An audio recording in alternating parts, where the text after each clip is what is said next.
Sem dúvida nenhuma, quando o apóstolo Paulo escreve aos Coríntios, ele diz exatamente isso que nós cantamos agora. Seja o que você for fazer, seja quem você for ser, seja e faça tudo para a glória de Deus. Estamos reunidos hoje aqui para a glória de Deus. Estamos cantando hoje aqui para a glória de Deus. Estamos animando uns aos outros para a glória de Deus. Tudo é por Ele, para Ele. A Bíblia é rica em sua sabedoria. A Bíblia traz para nós ensinamentos e experiências que realmente podem mudar a nossa vida. A Bíblia também chama a sua mensagem de semente. E as palavras que Cristo usa é que um semeador, enquanto passava semeando,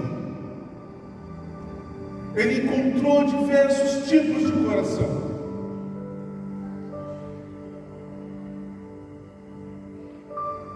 Mas ele encontrou um tipo de coração. Um coração que deu fruto. Um coração que recebe aquela semente. E aquela semente germina dentro dele. E cresce. E frutifica. Como está o seu coração?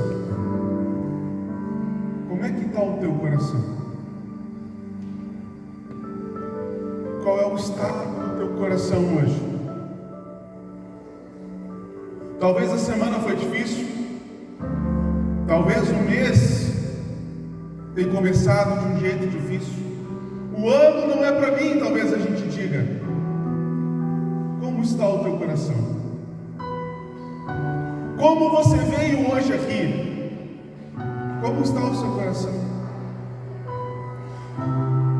Você que pode, coloca a mão no seu coração.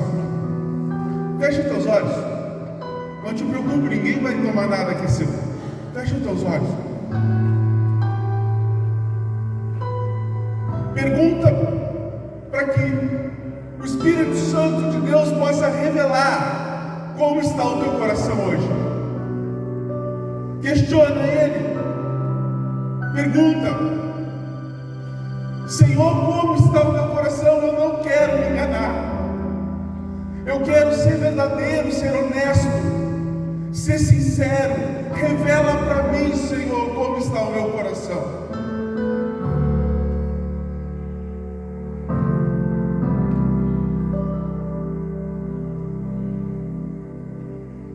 E peça para que esse coração seja um coração amolecido diante de Deus.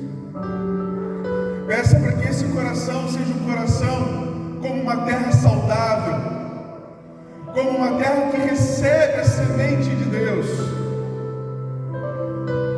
e que dá fruto. E não somente um fruto qualquer, mas um fruto que permanece.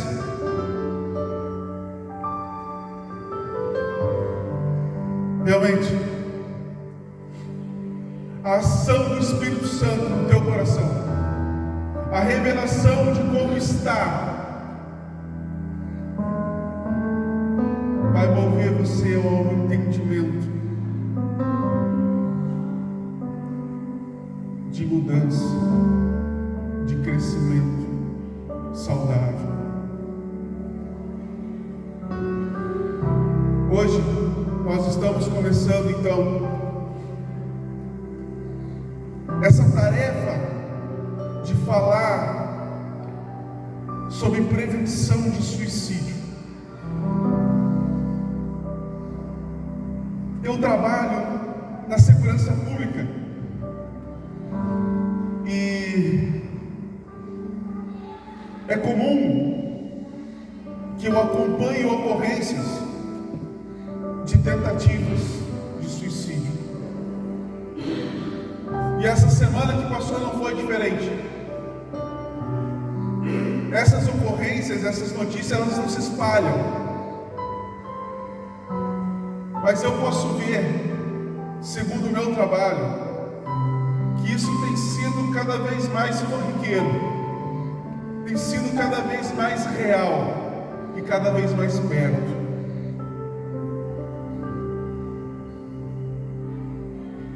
E graças a Deus pela iniciativa da Igreja Batista Boas Novas, do pastor Tiago, que abre o púlpito para que a gente possa conversar um pouco sobre o desafio de falar sobre um assunto que não é fácil. Como tratar desse assunto, como falar de suicídio. Alguns vão dizer, e alguns dizem, que a melhor maneira de tratar sobre suicídio é não falando do suicídio. Mas também, se nós não falarmos, como podemos prevenir? E qual seria então o sentido do Setembro Amarelo?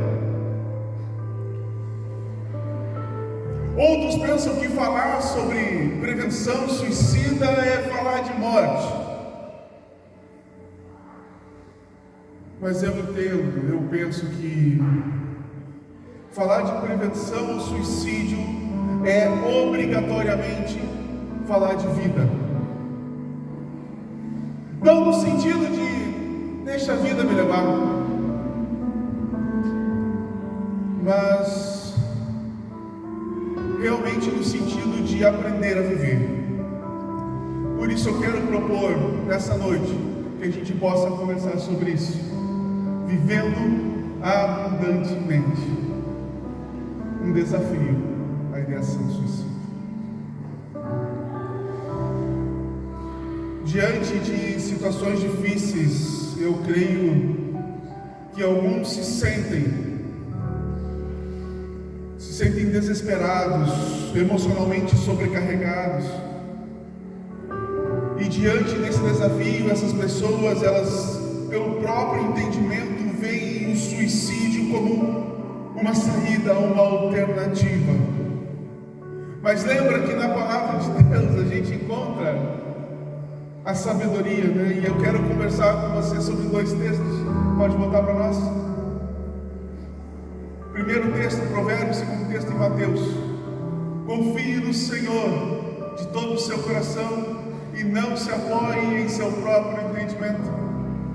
Reconheça o Senhor em todos os seus caminhos e Ele endireitará as nossas veredas.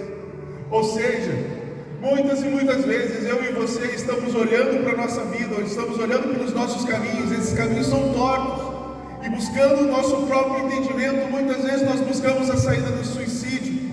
Só que o Senhor está dizendo, não se apoie no seu próprio entendimento. Antes, pelo contrário, reconheça o Senhor, e não eu, mas Ele vai endireitar as veredas, Ele vai endireitar os caminhos.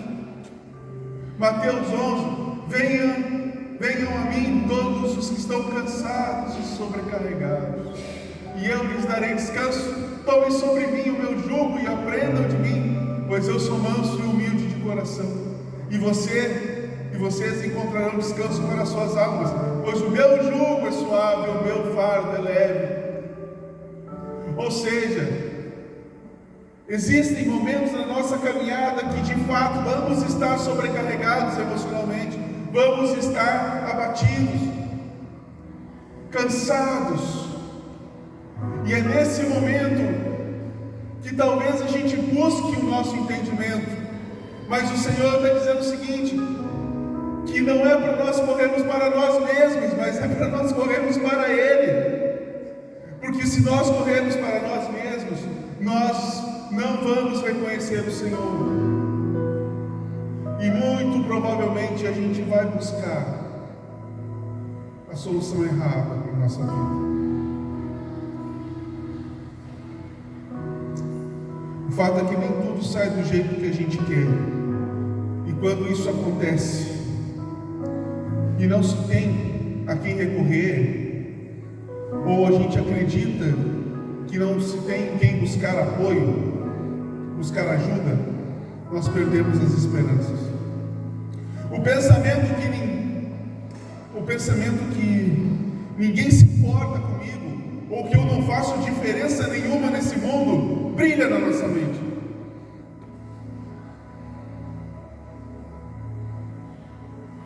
E nesses momentos, quando a gente passa por essas coisas, a gente não sente o afeto sincero do nosso próximo, e nem a compreensão das outras pessoas, e muito provavelmente da nossa própria família. Em alguns casos, pode levar pessoas a perder o desejo de viver. Quando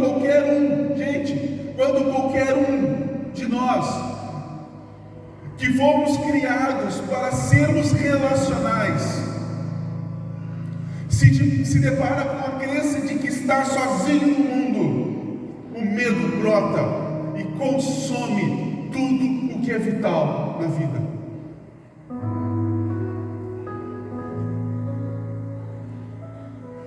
Você sabe o que é utopia?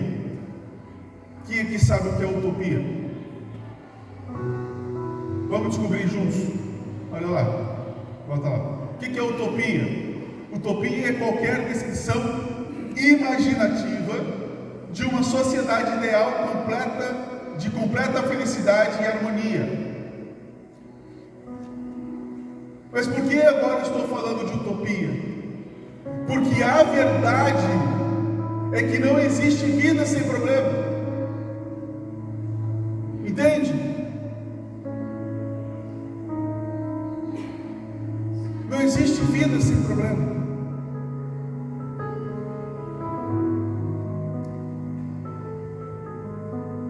Embora eu e você, e a maioria das pessoas, achem ilógico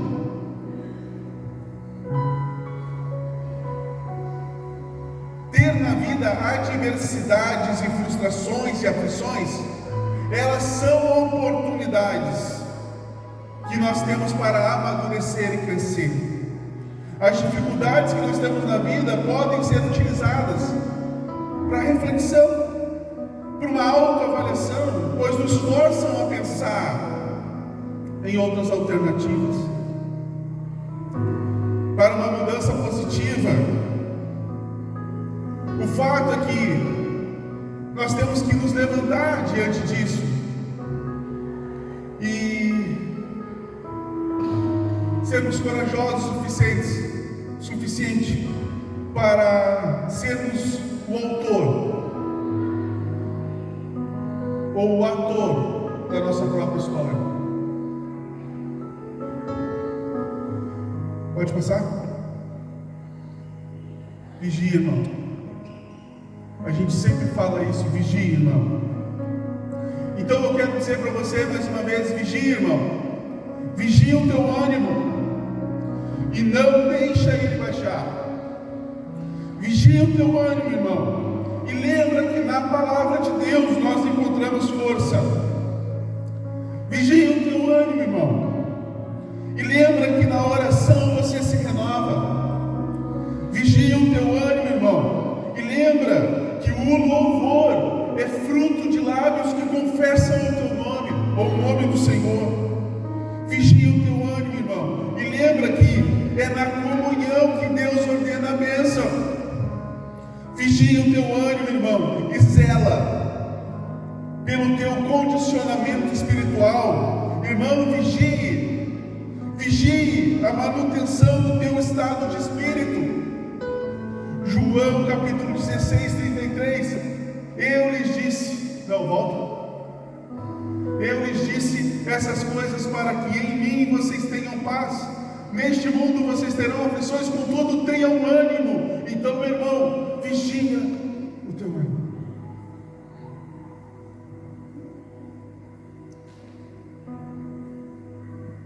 Mesmo que a realidade seja que a nossa vida tenha problemas, vigia o teu ânimo. Diego, mas o que pode abalar alguém, Diego? O que pode traumatizar alguém a ponto dessa pessoa ter ideação suicida? Confere comigo. Pode mudar agora. Toda essa lista de coisas podem contribuir para que eu e você tenhamos ideação suicida.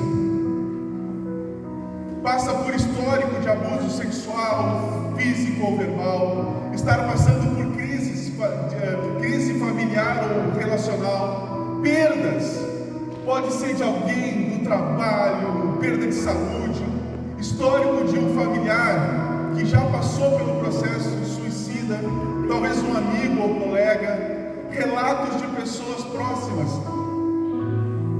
de que seria melhor morrer do que viver assim ou assado. Estresse, ansiedade, o medo e descontrole, fatores biológicos também podem contribuir, desequilíbrios hormonais, deficiência de certas vitaminas e minerais que podem estimular o desenvolvimento da depressão, de uma depressão crônica inclusive, ou afetar o sistema nervoso, levando a um transtorno mental. Mas também a negligência em buscar paz espiritual e existencial, que produz segurança e força interior para enfrentar momentos de crise emocional. Não é possível definir concretamente a causa. O suicídio sempre está ligado a uma série de fatores, e não somente a um momento específico. São sentimentos, situações e dores que se acumulam durante a vida. Acredite, a ideação suicida, ela é bem democrática.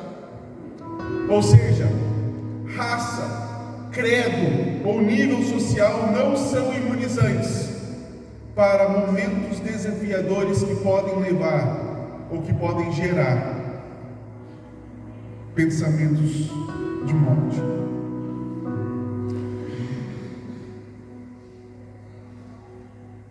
Existe uma crença, uma falsa crença, que diz que quando tu é cristão de verdade, você não pode ter pensamentos de morte. E isso acaba fazendo com que aquele que confessa o nome do Senhor bloqueie suas emoções, não lide com seus sentimentos. Só que deixa eu te mostrar uma coisa, irmão, pode passar para nós. Eles disseram, está escrito, Elias disse: tira a minha vida. Moisés: se é assim que vai me tratar, mata-me agora mesmo.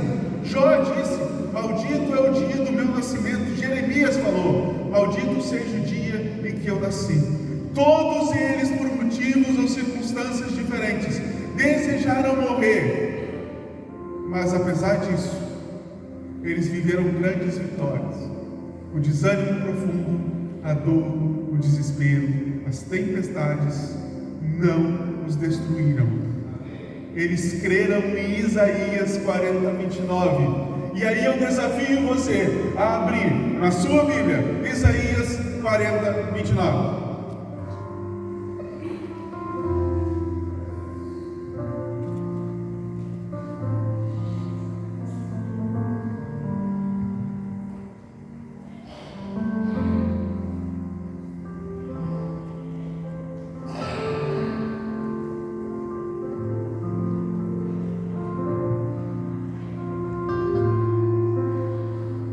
Quem achou? Levanta. Pode levantar. E com voz alta, diz para nós o que você encontrou.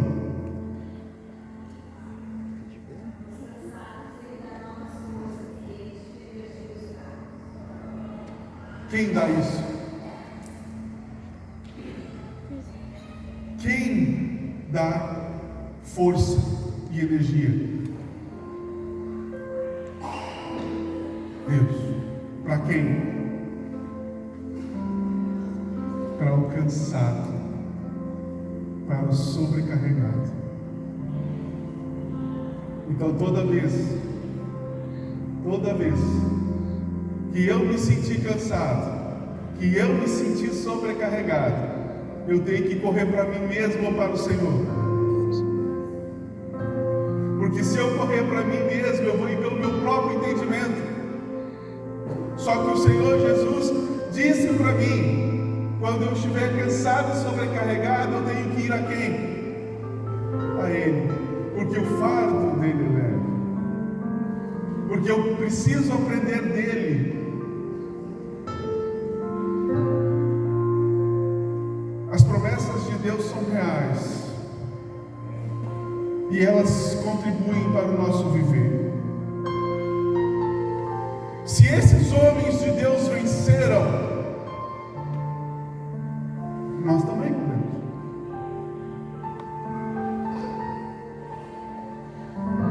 Você pode vencer. Você pode vencer os dias ruins. Você pode vencer os dias maus. Quando pensamentos oportunistas invadem a sua mente, você pode vencer ou não? Claro que sim.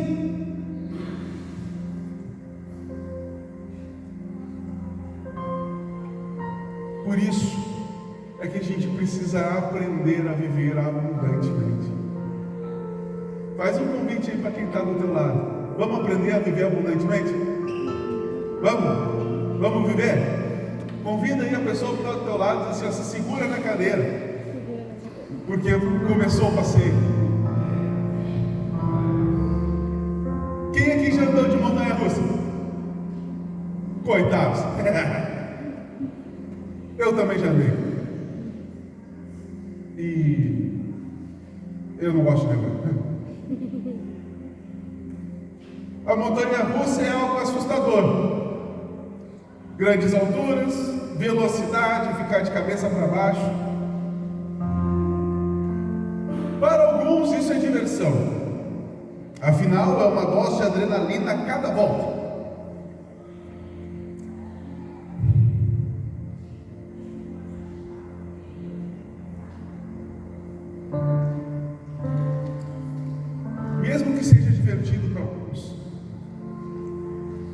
Mesmo que seja divertido para alguns, andar de montanha-russa é uma mistura de medo, de agitação, pavor, alegria, excitação, tudo junto e misturado. E é isso tudo se repete cada vez que se anda de montanha-russa. Ou seja, a experiência de você ter andado não priva você de sentir tudo aquilo de novo, de sentir as emoções, os sentimentos de andar de montanha-russa.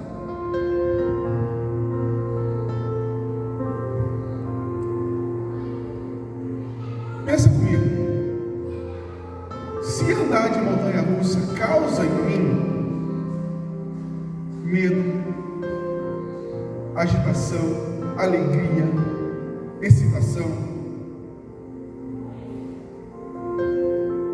e toda vez que eu passo por isso não impede que eu sinta depois e sinta depois. Pensa comigo, é só andando de montanha-russa que a gente se sente assim? Ou não? É só andando de montanha-russa que a gente tem medo?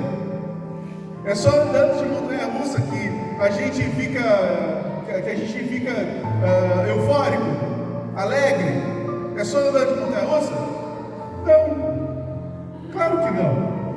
Sabe como é que eu me sinto alegre, com medo, eufórico, apavorado? Sabe quando que eu me sinto assim? Quando eu estou vivendo. Ou seja, a vida é sem dúvida nenhuma uma montanha-russa. Porque se andar de montanha-russa causa em mim frio no estômago, viver é uma montanha-russa.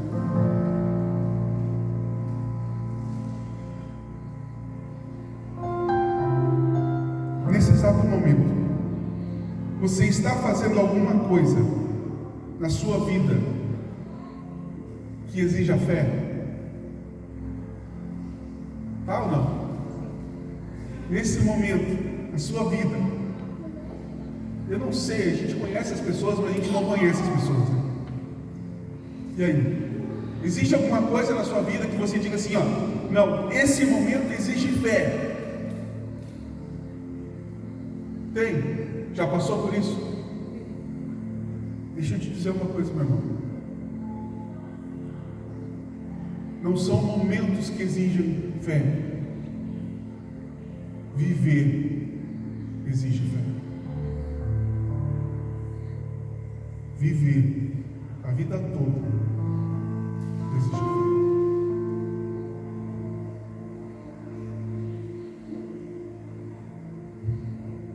Por que isso acontece? Porque a vida é imprevisível. A vida, assim como a montanha-russa, tem curvas doidas. Sobe, desce, vai e volta. E nós não temos controle nenhum. Nem da velocidade, nem do freio.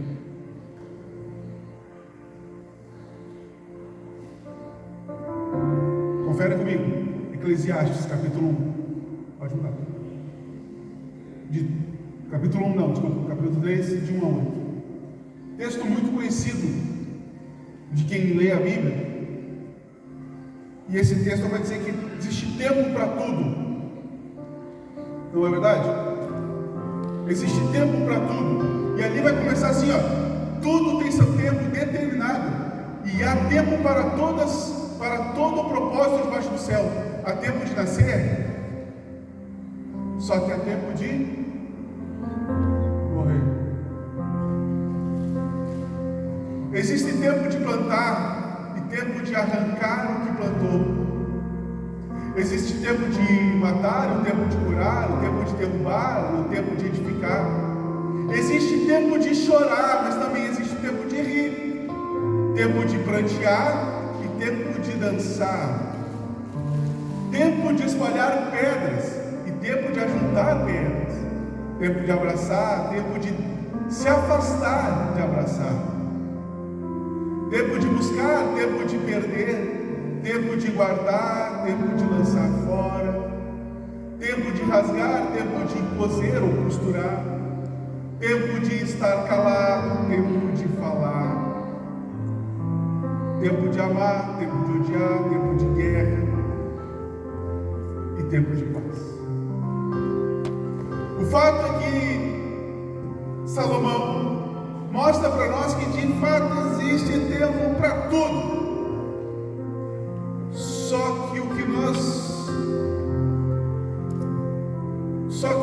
que nós resistimos a entender é que nós não temos o controle em qual dos tempos a gente permanece, nem quanto tempo nós permanecemos lá.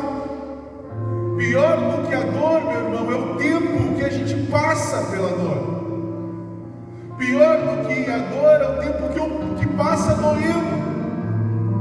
Ou seja, existe tempo de fato de viver? Existe.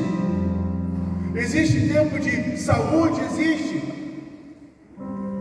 Mas também existe o tempo de ficar mais quieto. O tempo onde eu vou enfrentar adversidades e aflições. E é nesses tempos que eu e você somos tentados a dizer que Deus não nos ama. É nesses tempos que nós somos tentados a dizer que Deus nos abandonou. E nós não entendemos, nós até cantamos que o vento forte é Deus, mas na vida mesmo a gente poucas vezes entende que o controle não está nas nossas mãos, mas está nas mãos daquele que nos ama eternamente. Não sabemos, não temos o controle de quando um tempo começa e de quando um tempo termina.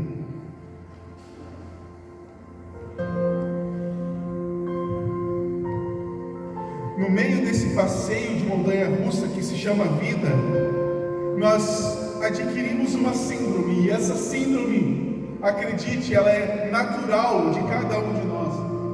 Uma síndrome chamada síndrome do algum dia. Quem é que reconhece que tem a síndrome do algum dia? Ah, Diego, mas eu nem sei o que significa isso. Você pode não significar, mas você vai reconhecê-la. A síndrome do algum dia é viver esperando para viver, e enquanto eu vivo esperando a vida, eu deixo de viver. Como é que isso funciona? Passamos o ano inteiro esperando as férias. Passamos o mês inteiro esperando o 5º dia útil. Passamos a semana inteira esperando a sexta-feira, o final de semana. E não nos damos conta que o prazer está na caminhada. Ou seja, as férias não começam no destino, na praia, na serra. O passeio já está acontecendo, o passeio é um trajeto. As férias já começam no sonho de férias. As férias já começam nos planos de férias. E nós deixamos de viver isso. Nós achamos que vamos viver quando chegarmos lá. O fato é que nós podemos viver a partir de agora, porque o prazer está na caminhada, não somente no destino. Eu lembro da minha mãe. A minha mãe tinha uma cristaleira na sala, e toda vez que eu passava por aquela cristaleira, tinha os copos azuis, lindos. 6, um jogo de 6. E eu acho que uma das coisas que eu mais queria era pegar um copo daquele para tomar água. Se fosse refrigerante, então, nunca não. Mas eu queria muito. Eu não conseguia entender por que eu não podia pegar aquele copo. Mas no pensamento da minha mãe, ela dizia o seguinte: esse copo não é para ser usado agora, é para ser usado quando a gente for feliz.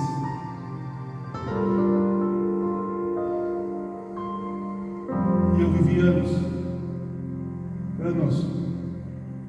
sem poder tomar água.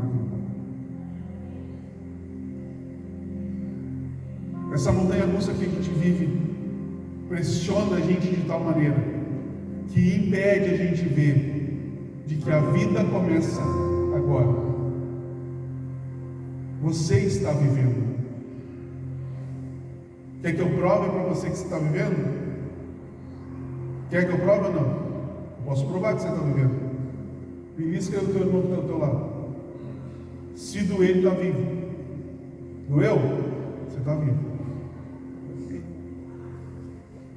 Descobriu que está vivo? Agora aprenda a viver. E não é uma vidinha, é uma vida em abundância. Diego, mas por que isso acontece? Eu e você, nós temos a tendência de olhar os problemas da nossa vida de baixo para cima. Oh, mas isso não é bom? Não, não é.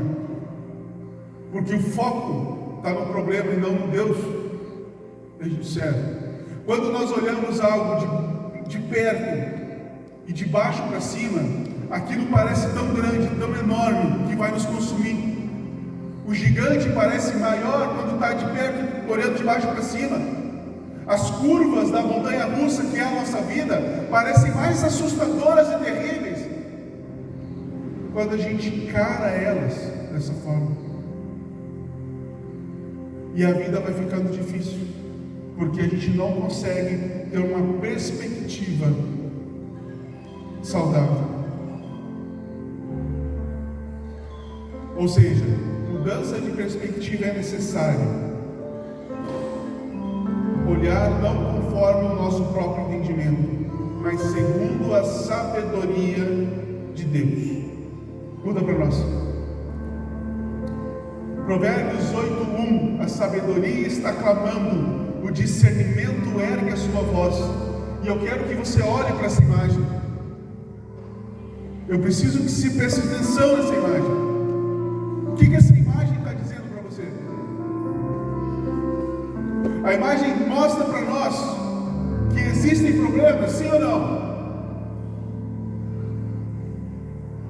Olhando para a imagem, você identifica o problema?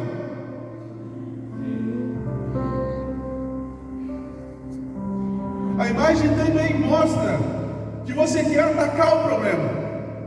Ensinaram para a gente que a gente precisa se levantar Ensinaram para a gente não pode ficar sentado, beleza. O problema está quando a forma que eu ataco esse problema, como eu reajo a esse problema. E muitas vezes, por falta de sabedoria, por falta de escutar o que a sabedoria está clamando, por falta de discernir o que a voz da sabedoria que se ergue, nós acabamos atacando o problema de uma maneira exagerada. E qual é o resultado? Qual é o resultado? Você acredita que aquele cachorro vai sair voando? Não? Ele vai cair. Aprenda e desenvolva inteligência emocional. Desenvolver a inteligência emocional é reconhecer que eu preciso amar a mim mesmo, gostar de mim. Afinal de contas, qual é a única pessoa, além de Jesus Cristo, que habita em você, que vai passar 24 horas contigo, na tua presença? Você mesmo. Você não consegue fugir de si. Você não consegue dizer para você mesmo: fica aqui que eu vou ali e já volto.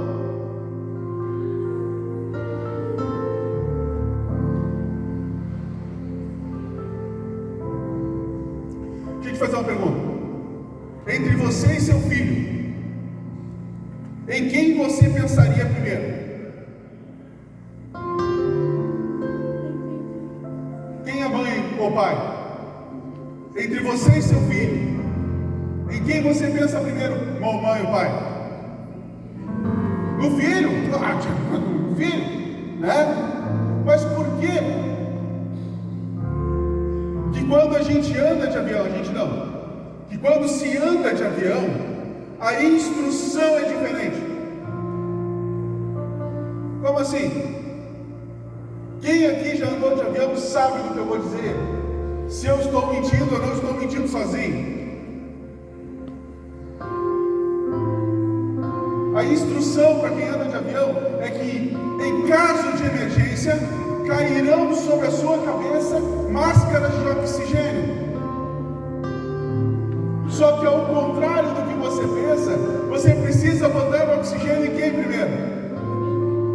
Em você primeiro. Então tá, você e seu filho, caiu as máscaras, em quem você tem que pensar? Mas qual é a lógica disso? Qual é a lógica disso aí? A lógica é que você não pode ajudar ninguém se desmaiar primeiro. Mas esse pensamento, alguns vão dizer o seguinte, que é um pensamento egoísta, de auto-isolamento. Talvez você mesmo pense dessa maneira. E aí eu quero convidar você a analisar um texto. Pode passar para nós? O texto é Mateus 22, 37 a 39. Bem conhecido também daqueles que leem a Bíblia. Respondeu Jesus: ame o Senhor, o seu Deus, de todo o seu coração, de toda a sua alma e de todo o seu entendimento. Este é o primeiro e maior mandamento. E o segundo, semelhante a ele: ame ao seu próximo como a si mesmo. E aí eu preciso fazer a pergunta para você: quantos mandamentos nós encontramos no texto que a gente acabou de ler? 3 mandamentos: amar a Deus, amar ao próximo e amar a si mesmo.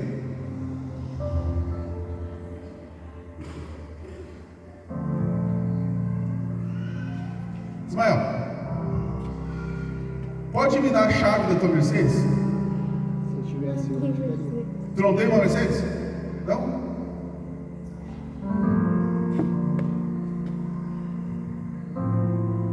Fernando, pode me dar a chave da tua BMW? Me dá a chave da tua BMW. Tu não tem? Por que nem o Ismael e nem a Fernanda puderam dar as chaves da Mercedes da BMW? Porque ninguém pode dar o que não tem. Nem eu nem você podemos dar o que nós não temos. Ou seja, é necessário que eu me ame, que eu cuide de mim, ou melhor, que eu seja cuidado. Cuidado, existem extremidades, claro que sim, mas isso não muda a necessidade e nem a ideia do texto que a gente acabou de ler, que eu preciso amar a Deus, que eu preciso amar ao próximo, mas que eu também preciso me amar. E me amar é me cuidar. Respirar primeiro não é um ato egoísta e nunca foi, é essencial.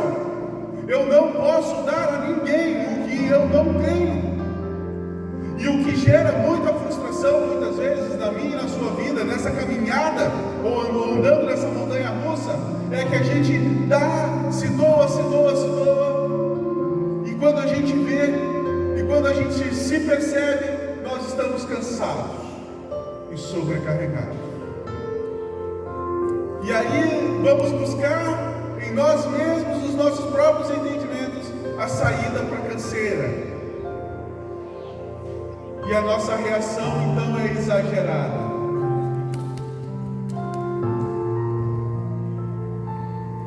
É preciso, mesmo que, sendo mãe, pai, filho, namorado, esposa, maridos, cresçamos como pessoas, como indivíduos.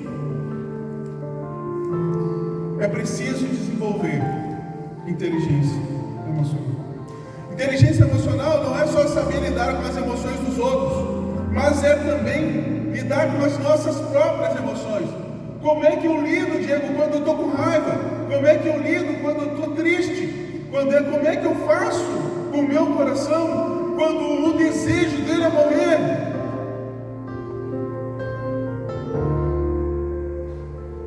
Eu e você crescemos muitas vezes sendo ensinados que a gente precisava reprimir as nossas emoções, escondê-las, e isso gerou no nosso coração um coração doente.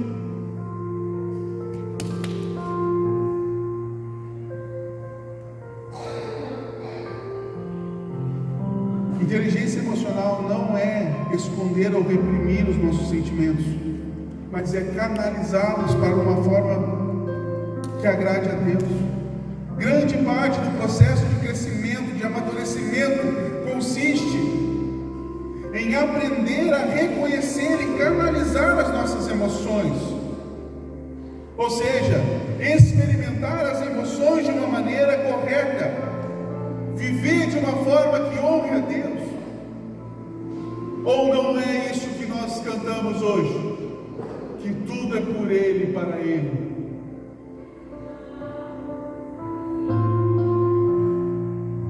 Não sermos controlados pelas nossas próprias emoções. Lembre que, na verdade, a palavra de Deus pode e é um porto seguro para nós. Somos seres com a eternidade em nosso coração, mas em corpos temporais. Ou seja, aquilo que é carnal, aquilo que é carne, vai chegar ao fim um dia.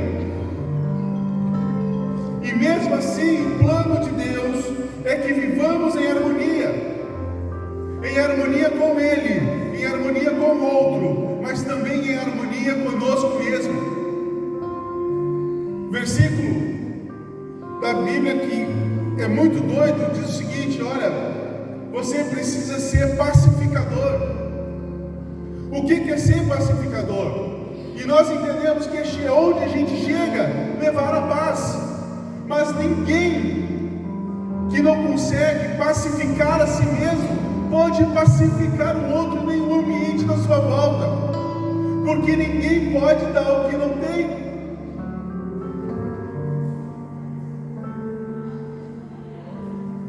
Ah, Diego, mas às vezes é difícil, às vezes é complicado, porque brotam pensamentos, brotam sentimentos, e eu não sei lidar com essas emoções, eu não sei lidar com essas coisas que acontecem dentro de mim. Como é que eu lido com isso? Será que Deus me entende? Será que Deus entende as coisas que eu passo, Gil? Sim, Ele entende. E sabe por que Deus entende você? Sabe por que Deus te entende? Pode passar. É por isso que Deus te entende. Quem aqui já chorou? Quem aqui já chorou? Jesus também chorou. Quem aqui já foi rejeitado? Jesus também já foi rejeitado. Quem aqui já foi ridicularizado pelo outro? Jesus também já. Alguém aqui já foi ferido por outra pessoa? Jesus também já foi. Alguém aqui foi traído? Não precisa olhar para Andréia depois, tá? Não fazer esse tipo de coisa. Jesus já foi também. Você já foi tentado? Eu também. Jesus também já foi.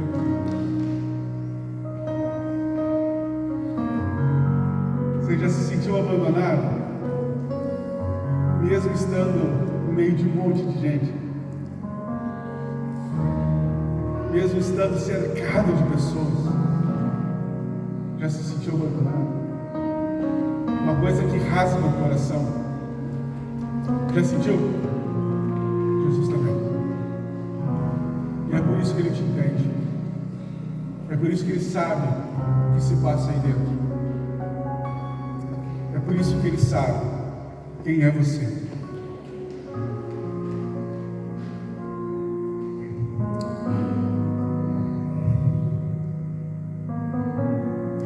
A única mensagem, a única palavra que é capaz de penetrar no mais fundo do nosso ser são as palavras de Jesus dizendo: vem para fora. Pode passar para mim?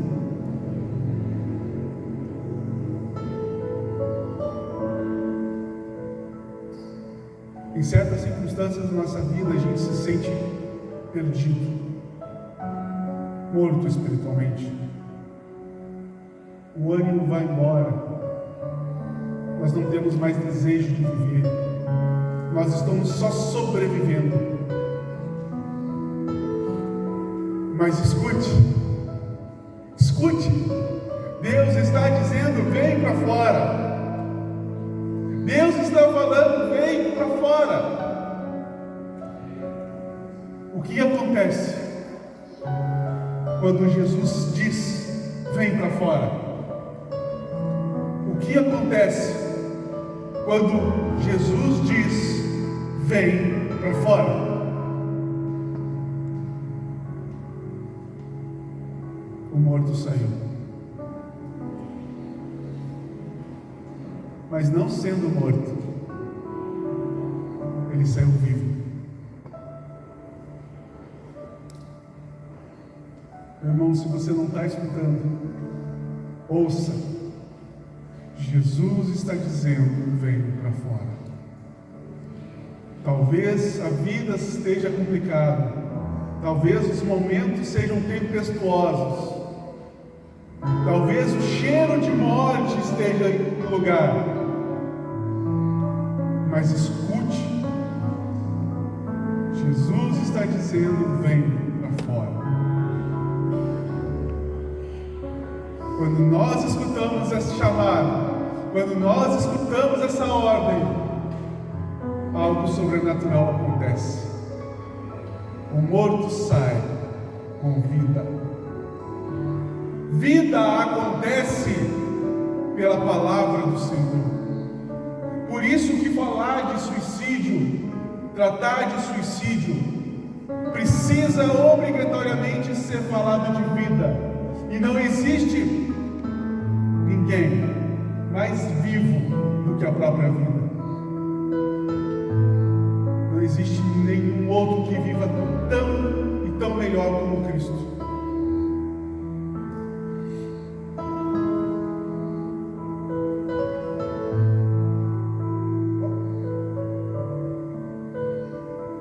Existe um filme história do apóstolo Paulo. Não sei se você já assistiu. E existe uma frase, uma fala nesse filme que é impactante para mim. Eu quero repetir ela para você. Ela diz assim, ó: só existe um momento que o próprio Cristo olha para você e estilhaça todas as suas defesas, e é nesse momento você entenderá que é totalmente conhecido de Deus e se sentirá completamente amado.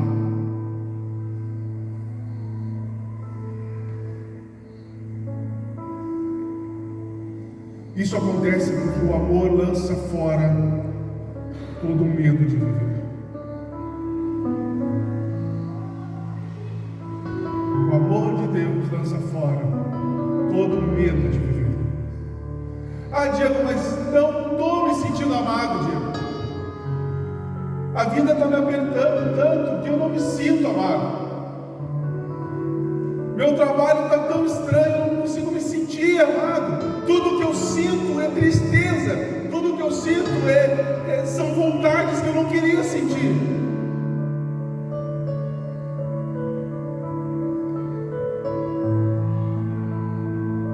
Então creia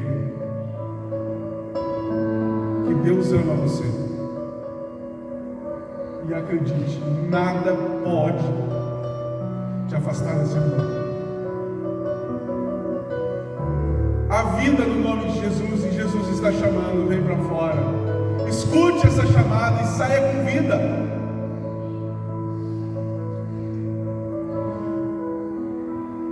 Diego, mas por que Jesus? Por que não alguma filosofia de vida? Por que não algum ensino? Por que não qualquer outra religião disponível no mundo? Por que Jesus, Jesus? O apóstolo Pedro vai ajudar a gente a entender. João 6,68 mostra lá. Simão Pedro respondeu: Senhor, para quem iremos? Tu tens as palavras de vida eterna. Por que Jesus, igreja? Por que não outra coisa? Por que Jesus? Porque é só em Jesus que nós encontramos as palavras de vida eterna. Não é em outra coisa. As palavras de vida eterna não estão em nós, no nosso próprio entendimento, elas estão em Cristo, no conhecer e no saber de Deus.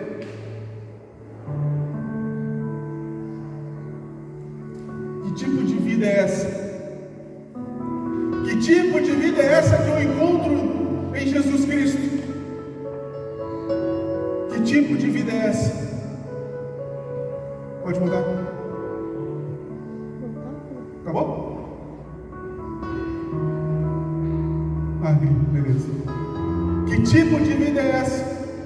Como vai ser viver essa vida eterna?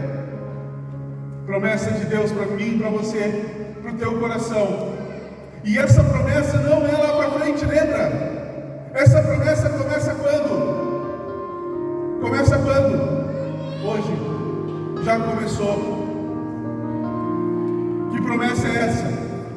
Ele enxugará dos seus olhos toda lágrima, não haverá mais morte, nem tristeza, nem choro, nem dor, pois a antiga ordem já passou.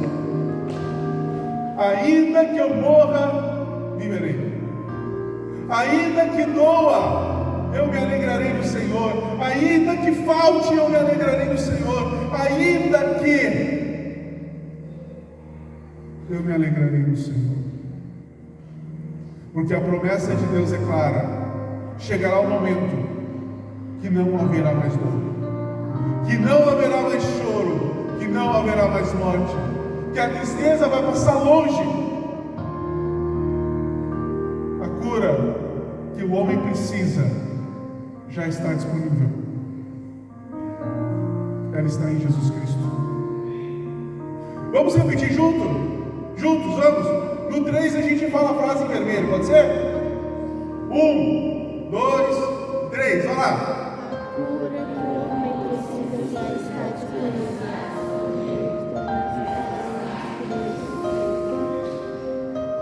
Agora vamos inverter. Não vamos mais dizer a cura que o homem precisa. Vamos dizer a cura que eu preciso. Certo? Então no 13 a gente fala assim, ó, a cura que eu preciso já está disponível. E ela está em Cristo Jesus. Ela está disponível em Cristo Jesus, tá? No 3 então. 1, 2, 3. A cura que eu preciso já está disponível. Ela está em Cristo Jesus. Eu espero realmente